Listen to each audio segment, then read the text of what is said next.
Bank को ये हक बनता है कि आपके ऊपर वो पेनल्टी चार्ज, मतलब कि इन्वेस्टमेंट से प्रॉफिट जो होने वाला था उसमें से एक बड़ा पोर्शन आपने एसआईपी बाउंस के पेनल्टी चार्जेस में ही गंवा दिया। इसलिए ये चीज नमस्कार दोस्तों, मैं अविनाश जाधव बीएफएफ मनी के अगले वीडियो में आपका स्वागत करता हूँ। आज हम एक बहुत ही महत्वपूर्ण विषय के बारे में बात करेंगे, एसआईपी बाउंस। आप में से बहुत से लोगों की एसआईपी चल रही होंगी और कभी कभार ऐसा हुआ होगा कि आपके एसआईपी की जब तारीख आई है, आपके बैंक में पर्याप्त मात्रा में पैसे उपलब्ध नहीं थे। इस वजह से जिस तरह हमारा चेक बाउंस होता है उसी तरह एसआईपी भी बाउंस होती है। कुछ लोगों के साथ ये हुआ होगा, और अगर नहीं भी हुआ है तो भी ये बात समझना आपके लिए बहुत बहुत जरूरी है। तो चलिए शुरू करते हैं। स्मार्ट एसआईपी मैनेजमेंट सीरीज में एसआईपी बाउंस इस विषय में बात करेंगे। सबसे पहले मैं डिस्क्लेमर से शुरू करना चाहूंगा। म्यूचुअल फंड इन्वेस्टमेंट्स ये बाजार जोखिम के अधीन होते हैं, इसलिए इन्वेस्ट करते समय आपको सारे रिस्क समझ के ही इन्वेस्ट करना चाहिए, सारे डॉक्यूमेंट्स ठीक से पढ़ के ही आगे जाना चाहिए। कोई भी निर्णय लेने से पहले आपके म्यूचुअल फंड एडवाइजर से सलाह मशवरा जरूर करें। आज मैं जो भी बताने जा रहा हूँ इस पर आंख बंद करके भरोसा ना करें। एसआईपी की जर्नी में हमारे गेन्स के बारे में बात करते हैं, हमारे प्रॉफिट के बारे में बात करते हैं, तो उस प्रॉफिट पे कुछ टैक्स भी लगता है। तो ये एक जरूरी चीज है जो हम समझने वाले हैं अगली अगली कुछ एपिसोड्स में। और दूसरी बात है प्रिवेंट एसआईपी बाउंसेस, मतलब हमारी एसआईपी बाउंस होने से हमको रोकना है, या अगर बाउंस होने वाली है तो क्या कर सकते हैं, या बाउंस हो चुके हैं तो क्या कर सकते हैं, इस बारे में हम आज समझेंगे। तो एक एसआईपी अगर बाउंस होती है, जिसकी भी एसआईपी बाउंस हुई है आप में से उनको पता होगा कि आपकी बैंक की तरफ से पेनल्टी चार्ज लगता है। जिस ऐप से आपने एसआईपी की है उस ऐप की तरफ से आपकी कोई लायबिलिटी नहीं है, आपकी इन्वेस्टमेंट उस महीने में नहीं होगी, बस इतना ही उसका परिणाम होगा। लेकिन बैंक की तरफ से अगर आपने एक एसआईपी का रिक्वेस्ट भेजा है और बैंक के पास, बैंक के अकाउंट में आपके पैसे नहीं है, तो बैंक को यह हक बनता है कि आपके ऊपर वो पेनल्टी चार्ज करे। ये पेनल्टी बैंक के ऊपर निर्भर करती है, 250 से लेकर 800 रुपए तक ये कुछ भी हो सकता है। तो इतनी सी आपकी जो नजरअंदाजी है, इसका आपका उस महीने का 250 से 800 रुपए का अननेसेसरी आपको खर्चा पड़ सकता है। मतलब कि इन्वेस्टमेंट से प्रॉफिट जो होने वाला था उसमें से एक बड़ा पोर्शन आपने एसआईपी बाउंस के पेनल्टी चार्जेस में ही गंवा दिया। इसलिए ये चीज हमको बहुत ही ध्यान से देखनी चाहिए। तो अब क्या हो सकता है और क्या हम कर सकते हैं। अगर आप एसआईपी करते हैं तो आपको 15 दिन पहले एक रिमाइंडर आपके कैलेंडर में, गूगल कैलेंडर में आप डाल सकते हैं, मोबाइल के कैलेंडर में आप डाल सकते हैं। और वहां पर आपको उस कैलेंडर रिमाइंडर के अलार्म आने पर आपको देखना है कि बैंक में पर्याप्त पैसा होने वाला है उस दिन या नहीं होने वाला है। एक हफ्ते पहले भी आप और एक रिमाइंडर डाल सकते हैं। इस मतलब कि एसआईपी की तारीख के एक हफ्ता पहले और 2 हफ्ता पहले आपको एक रिमाइंडर आपके गूगल कैलेंडर में और आपके मोबाइल कैलेंडर में डालना चाहिए। जब वो रिमाइंडर आपको दिखेगा तो आपको चेक करना चाहिए कि बैलेंस हो सकता है या नहीं हो सकता है।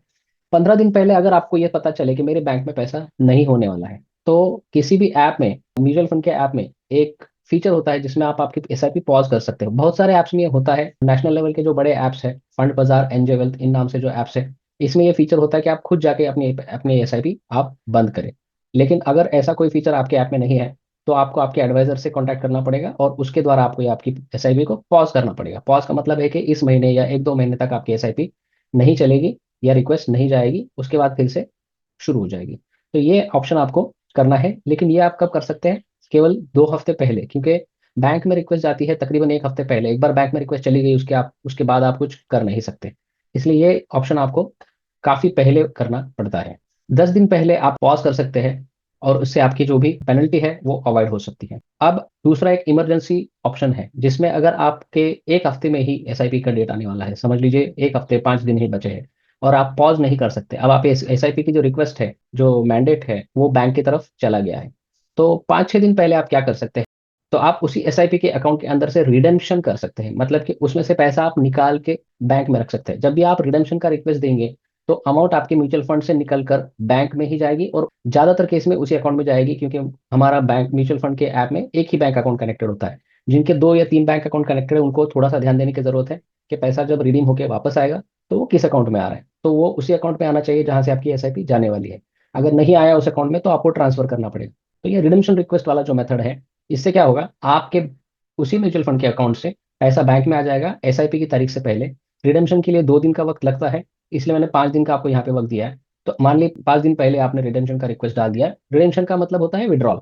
तो वो विड्रॉल होकर पैसा आपके बैंक में आ जाएगा एसआईपी की तारीख के 1-2 दिन पहले, और एसआईपी की तारीख पे वही पैसा फिर से एसआईपी में चला जाएगा। तो ये ट्रिक है, लेकिन ये बहुत बार हमको यूज नहीं करनी चाहिए, क्योंकि इसके कुछ परिणाम भी होते हैं। पहला एक परिणाम होता है कि कंपाउंडिंग इफेक्ट। कंपाउंडिंग इफेक्ट का क्या मतलब है कि आपने अपना ही इन्वेस्टमेंट बाहर निकाल के फिर अपने ही इन्वेस्टमेंट में डाल दिया, तो उससे जो हमको कंपाउंडिंग का इफेक्ट मिलने वाला था प्रॉफिट के लिए, वो नहीं हो रहा है। हमने उसी पैसे को फिर से रोटेट किया है। दूसरा परिणाम यह है, जो पैसे आप विड्रॉ कर रहे हैं उसमें अगर कोई प्रॉफिट का पार्ट है, मान लो आपका म्यूचुअल फंड प्रॉफिट में चल रहा है, और आपने 2,000 रुपये का विड्रॉल डाल दिया। 2,000 रुपये जब बाहर आते हैं तो 2,000 रुपये में कुछ प्रॉफिट का भी पोर्शन होता है और कुछ प्रिंसिपल का जो आपकी इन्वेस्टमेंट है उसका भी पोर्शन होता है।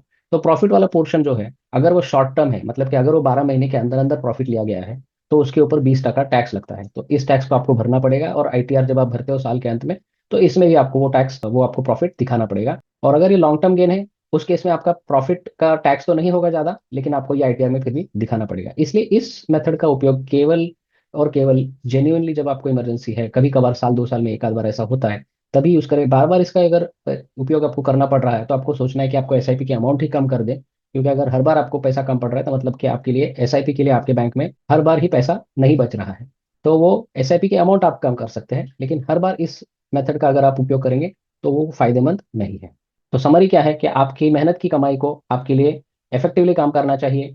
प्रोएक्टिवली प्लानिंग करिए, पेनल्टीज को अवॉइड करिए।